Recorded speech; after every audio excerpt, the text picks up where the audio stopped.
The winter of 1979, snow fell over Kabul like ashes. And in that frozen silence, a name was whispered through the corridors of power: Babrak Karmal. Few knew that the man who would soon call himself president of Afghanistan was not even in the country. He was living in quiet exile, hidden in a secret lodge in Czechoslovakia, watched by the Czech secret police, certain if his next knock on the door would be an assassin's. His real name wasn't even Babrak. He was born Sultan Hussein, the son of an Afghan general who once served the royal family. But he shed that name and that privilege for a cause he thought could remake his country: socialism. At Kabul University, he studied law and found fire in Karl Marx. He built the Parcham faction, a more moderate wing of Afghanistan, his communist movement, and became one of the sharpest political minds in the capital. But power in Kabul is a shifting sand. When his rival Hafizullah Amin took control, Karmal was sent abroad, officially as ambassador, unofficially as a man exiled for his own safety. Then, one December night, Soviet paratroopers fell from the skies over Kabul. Amin was executed in the presidential palace. And from exile, Moscow summoned its chosen man.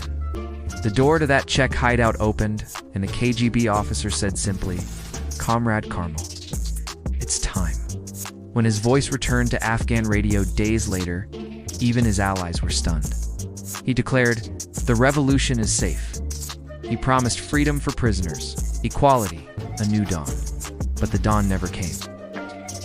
Karmal's presidency was built on sand and Soviet steel. Behind every speech stood an advisor from Moscow. Behind every policy, a Kremlin directive. He tried to soften the brutality of his predecessor to win hearts with amnesty and reform. But the war only grew bloodier. Villages turned to ashes. Soldiers deserted. The Mujahideen grew stronger. Still, he dressed sharply, spoke with charisma, and believed, or wanted to believe, that he was saving Afghanistan. Yet he knew, deep inside, that he was ruling a country that no longer listened to its own voice. By 1986, Moscow was tired. Gorbachev wanted change. They called Karmal to the Kremlin and quietly replaced him with another man, Mohammad Najibullah. Babrak left Kabul for the last time, his dream buried under Soviet tanks and the dust of a war he couldn't stop.